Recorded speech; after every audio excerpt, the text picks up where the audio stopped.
Welcome to RV Retirement Redesign, where we are redesigning and redefining. We're redesigning our retirement and redefining RV living, not because we want a cheap way to survive, but because we want to thrive in this new season of life on our terms.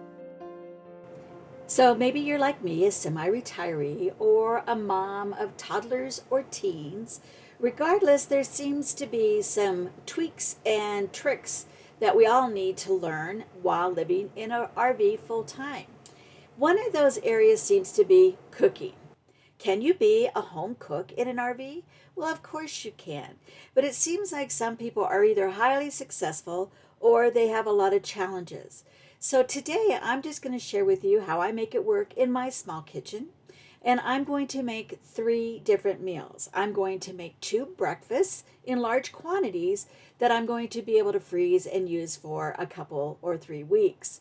The other one is going to be our lunch, and I'm going to use the microwave. I'm going to use our stove, our oven, and the Instapot. So let me jump into my cooking clothes, tie my hair back because I hate to have hair in my food, and we'll get cooking. So the first meal I'm going to be making is a sausage egg cup. And while I'm doing that, let's just talk for a few minutes about routine. So everybody has their own routine. When I'm going to cook a large meal or I'm going to cook several meals, I want to make sure certain things have taken place so that I will be successful in getting these done. First of all, I need my kitchen to be clean to begin with. I want the dishes done, and then I wash as I go along so that I can reuse the utensils. I declutter the counters. See, I only have a little bit of counter space, so it really needs to be as accessible to me and my cooking process as possible. I declutter the counter. I usually have a fruit basket on there, but I take it off so I can have as much space as possible. And then I completely wipe down the cooking area. I also prep for each recipe. You can see I've got the chicken, the peppers and the onions ready to go for the fajitas, and then I time things so while one thing's baking, I can work on another. So this really isn't a video about how to make a particular recipe, but if you're interested, I can certainly provide a link down below that will show you how you can find the recipes. I did just Google them. But now I am putting the egg cups in the oven and we need to wait about 30 minutes. In all actuality, I think we cooked them a little bit longer, maybe even 15 minutes longer. Some of that has to do with our altitude. So while we're waiting for the egg cups to cook, we're going to go ahead and start meal number 2, which is going to be our lunch. And we're making chicken fajitas. And so I love cooking with the Instapot. I think when you're making your meal plans, you need to think through the week and think of when you need to be able to make just really easy meals that are fast, don't take a lot of preparation, don't take a lot of cooking time, because we can't do it all, no matter how hard we try. And especially as we get a little bit older, we don't have as much energy as we did before. So thinking through your week and coming up with some of these fast kind of meals is really important. So what I'm going to do is I've got everything ready for my chicken fajitas here. Take my chicken strips here. I'm going to pour that over the chicken here. And I want to coat my chicken pretty good. And peppers in with the chicken. And I'm going to coat them as well. Just layer this onto the trivet. Some of it will fall through. That's okay. It still tastes good in that fajita shell. Okay, and so this is what it looks like inside the pot. And now we're going to put the lid on. Now I have a newer Instapot, so I don't have to press the little steamer thing or make sure it's turned or set. But if you do, you want to make sure that's set to venting or sealing, not venting. And then we're going to go to pressure cook. We're going to go up to 12 minutes on high. On mine, I have to hit start. Okay, now it's set. We just need to wait for 12 minutes, and then our fajitas will be ready for lunch. In the meantime, let's take a look at our oven. It's right at 350, and on mine it's about 370. So it's very, very close, and they seem to be cooking well. We have about 15 minutes more to go. And now while those things are cooking, we're going to get ready for meal number 3. And these are going to be hash browns and scrambled eggs and bacon that we'll be able to use as a lunch, as a dinner, as a breakfast, or as breakfast burritos. So basically, so far today, I have used the microwave for thawing things out.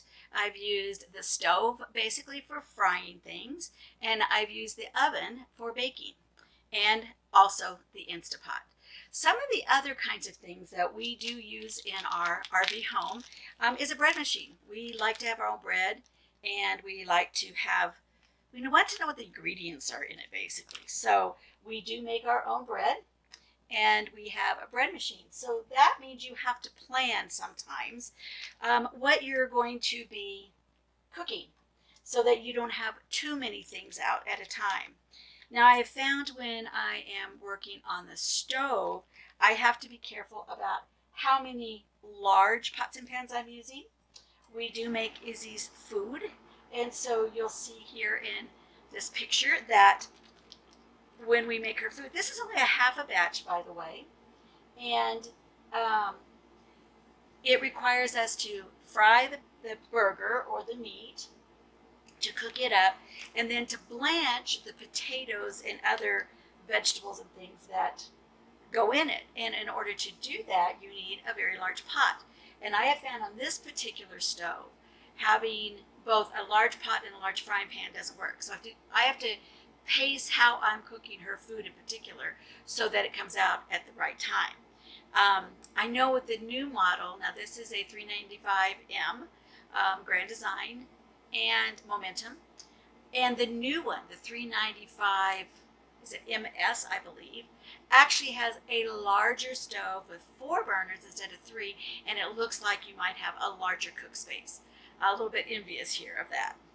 So you see I'm cooking the bacon in a large frying pan, so it works just fine because it's pretty much all that I'm cooking on the stove top at this time.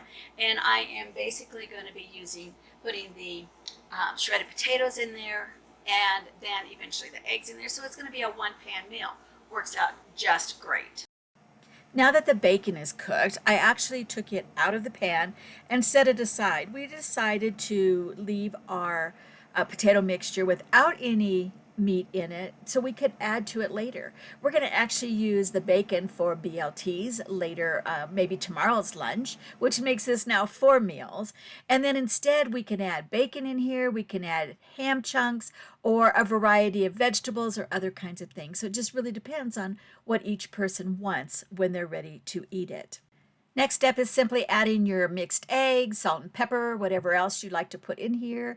Obviously, this is not a video about dietary nutrition. So really it just depends on what you like to eat, and how you like to eat it.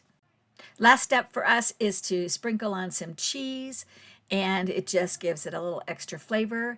And now it's simply a matter of putting it into the, letting it cool down, put it into the baggies and into the freezer. While the stove and oven work great, I love the Instapot. I just think it's the easiest thing to use in an RV, and if you haven't tried some of these meals, it's well worth your time to do so, especially fajitas for lunch. Bon appetit! So as you saw, we were able to make 3 meals in about an hour in a very tiny kitchen. It's all about being organized, preparing a bit ahead of time, and just sticking with it until it's done. We hope you liked today's video, and if you did, would you give it a thumbs up? It would even be better if you subscribe.